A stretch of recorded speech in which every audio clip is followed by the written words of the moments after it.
தங்கமலைன்னு கிராமத்தில் பண்ணையார் வீரையனும் அவர் மனைவி காஞ்சனாவும் இருந்தாங்க. பண்ணையார் வீட்டில் தான் ராஜு வேலை செஞ்சுக்கிட்டு இருந்தான்.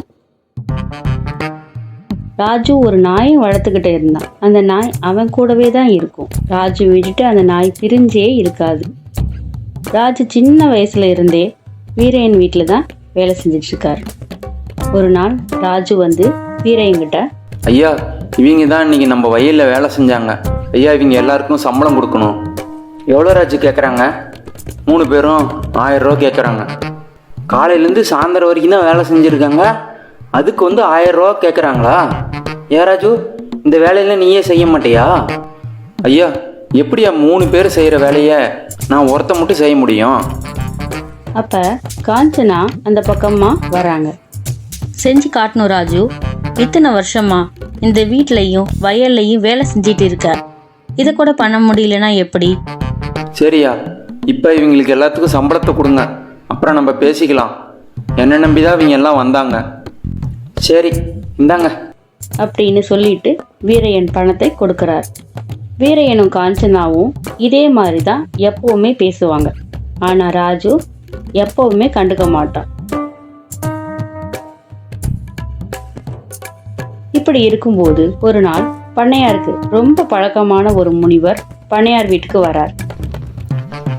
என்ன சாமி, இவ்வளோ தூரம் வந்திருக்கீங்க?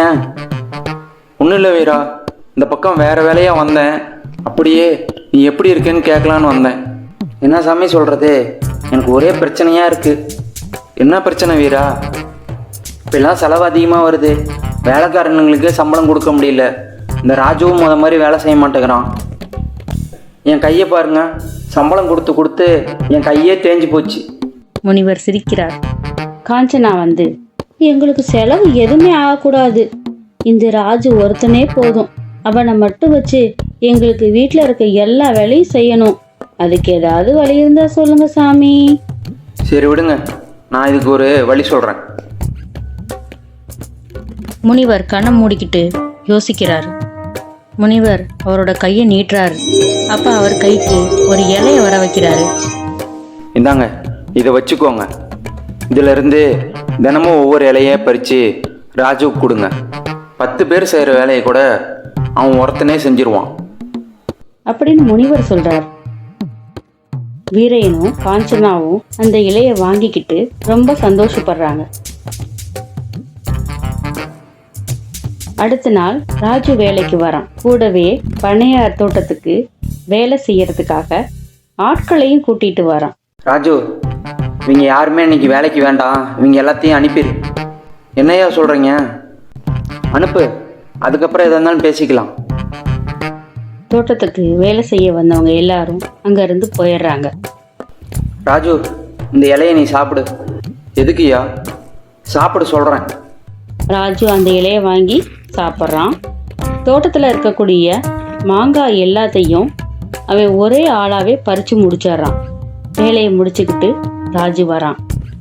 இப்போ பார்த்தியா, எல்லா வேலையும் நீ ஒரே ஆளா செஞ்சிட்ட. அதே மாதிரி தினமும் ராஜுவுக்கு அந்த இலையை கொடுத்து வேலையை செய்ய சொல்றாங்க.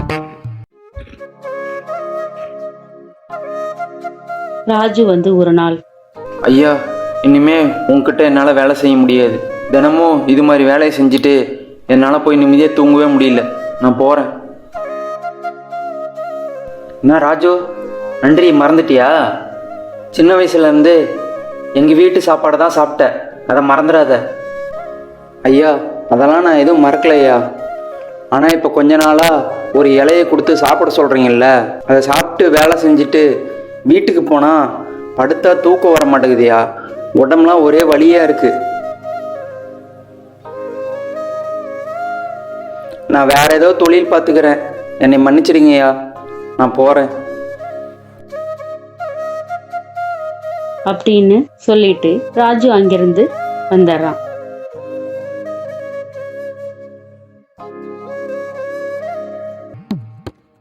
அடுத்த நாள் வீரையன் முனிவரை பார்க்க போறார். சாமி, ராஜுவும் வேலையை விட்டு போயிட்டான். யாருமே எங்கள் வீட்டுக்கு வேலைக்கு வர மாட்டேங்கிறாங்க. எனக்கு நிரந்தரமான ஒரு வேலைக்காரன் வேணும். அதுக்கு ஏதாவது ஒரு வழி சொல்லுங்கள். முனிவர் சிரிக்கிறார். முனிவர் அவரோட கையை நீட்டுறாரு. அவர் கையில ஒரு பாட்டில் வருது. வீரா, இந்த பாட்டிலுக்குள்ள ஒரு பூதம் இருக்கு. நீ கேட்குற மாதிரி எல்லா வேலையும் இந்த பூதம் செய்யும். அப்படியா? கொடுங்க அந்த பாட்டிலை. அப்படின்னு சொல்லிட்டு வீரையா அந்த பாட்டிலை வாங்கிடுறாரு. ஒரு நிமிஷம், அந்த பாட்டிலை திறக்காத. இந்த பாட்டிலுக்குள்ள இருக்க பூதம் வெளியே வந்துருச்சுன்னா அதுக்கு நீ வேலை கொடுத்தே தான் இருக்கணும். நீ வேலை கொடுக்காம விட்டுட்டுனா கடைசியாக அதை உன்னை கொன்றும்.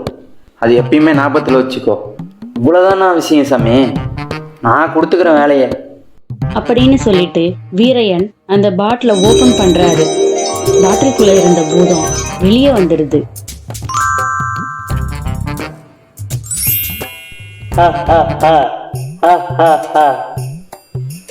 என்ன வேலைன்னு சொல்லுங்க, செய்யறேன். இப்போ நான் எங்க வீட்டுக்கு போகணும், என்னை கூட்டிட்டு போ. சரி, அப்படியே ஆகட்டும். வீரையன் அங்கிருந்து அவர் வீட்டுக்கு போறாரு. கடைசியா இப்படி பிரச்சனையில மாட்டிக்கிட்டே வீரா. வீரையன் வீட்டுக்கு போய் காஞ்சனா கிட்ட பூதத்தை பத்தி எல்லாம் சொல்றாரு. நாங்க தூங்குறோம், என் காலை அழுத்தி விடு. சரி, அப்படியே ஆகட்டும். 2 பேரும் தூங்குறாங்க. அந்த பூதம் 2 பேர்த்தோட காலையும் அழுத்தி விடுது. அடுத்த நாள் பூதம் வந்து, இப்போ என்ன வேலைன்னு சொல்லுங்க, செய்யறேன். தோட்டத்தில் இருக்க தக்காளி எல்லாம் பறிச்சிட்டு வா. அப்படியே ஆகட்டும். பூதம் போய் கொஞ்ச நேரத்திலேயே அங்க இருந்த தக்காளி எல்லாத்தையும் பறிச்சுட்டு எடுத்துட்டு வந்துடுது.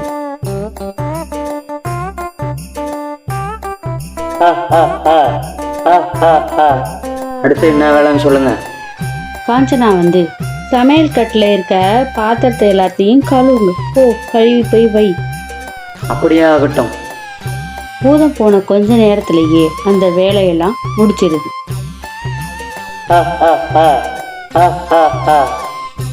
அடுத்து என்ன வேலைன்னு சொல்லுங்க. அடுத்து எந்த வேலையும் இல்லை. வேலையை சொல்லுங்க, இல்லைன்னா உங்களை கொன்றுவேன். வீரையனும் காஞ்சனாவும் பயப்படுறாங்க. வீரையன் வந்து பூதத்துக்கிட்ட, காஞ்சனா, நீ போய் படுத்துக்கோ. பூதமே, நீ வந்து காஞ்சனா காலை அழுத்தி விடு. என்னையா சொல்ற? இந்த பூதத்துக்கிட்ட என்னைய மட்டும் மாட்டி விடுற? நான் சொல்றதை செய் காஞ்சனா, நம்ம தப்பிக்க ஒரு வழியை கண்டுபிடிக்கிறேன். சரி.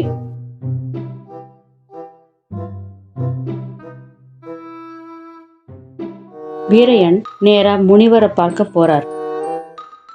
சாமி, இந்த பூதத்தை வச்சு என்னால் சமாளிக்க முடியல, என்னை காப்பாத்துங்க. நான் தான் முன்னாடியே சொன்னேன்ல வீரா, இப்போ பத்தியா மாட்டிக்கிட்ட.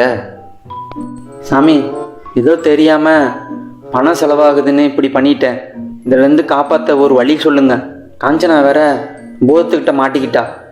சரி, அந்த பூதத்துக்கிட்டேருந்து தப்பிக்க ஒரு ரகசியம் சொல்கிறேன், கேட்டுக்கோ.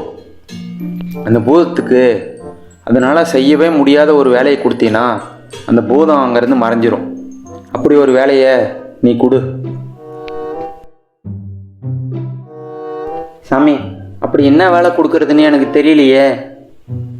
இதுக்கு சரியான ஆள் ராஜு ஒருத்தந்தான். ராஜுவை எவ்வளோ கொடுமை பண்ண நீ. இப்போ ராஜு கிட்ட தான் நீ போய் நிற்கணும், போ.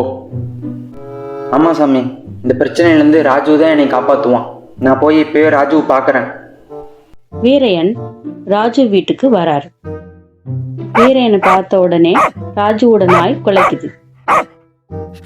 டேய், குலைக்காத, அது நம்ம முதலாளி தான், தெரியலையா உனக்கு? ராஜு, என்னை மன்னிச்சிரு ராஜு.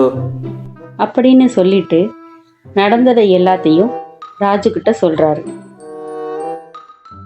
இந்த பூதத்தால செய்யவே முடியாத ஒரு வேலையை சொல்லு ராஜு. ராஜு யோசிக்கிறான். நான் பார்த்துக்கிறேன், விடுங்கய்யா. இப்போவே வாங்க, நம்ம வீட்டுக்கு போகலாம். 3 பேர் வீட்டுக்கு வராங்க. காஞ்சனா அங்கிருந்து வேகமா வராங்க. ஏங்க, இந்த பூதத்துக்கிட்ட இருந்து என்னை காப்பாத்துங்க. சீக்கிரம் ஏதாவது வேலையை சொல்லுங்க, இல்லைன்னா உங்களை கொன்றுவேன். உனக்கு வேலை தானே வேணும்? நான் சொல்கிறேன், எங்கள் நாயோட வாழை நீ நேர்படுத்தணும். இதுதான் உன்னோட அடுத்த வேலை. அவ்வளோதானா? இப்பவே பண்ணுறேன். பூதம் அந்த நாயோட வாழை நேர்படுத்த பார்க்குது. அந்த பூதத்தால முடியல.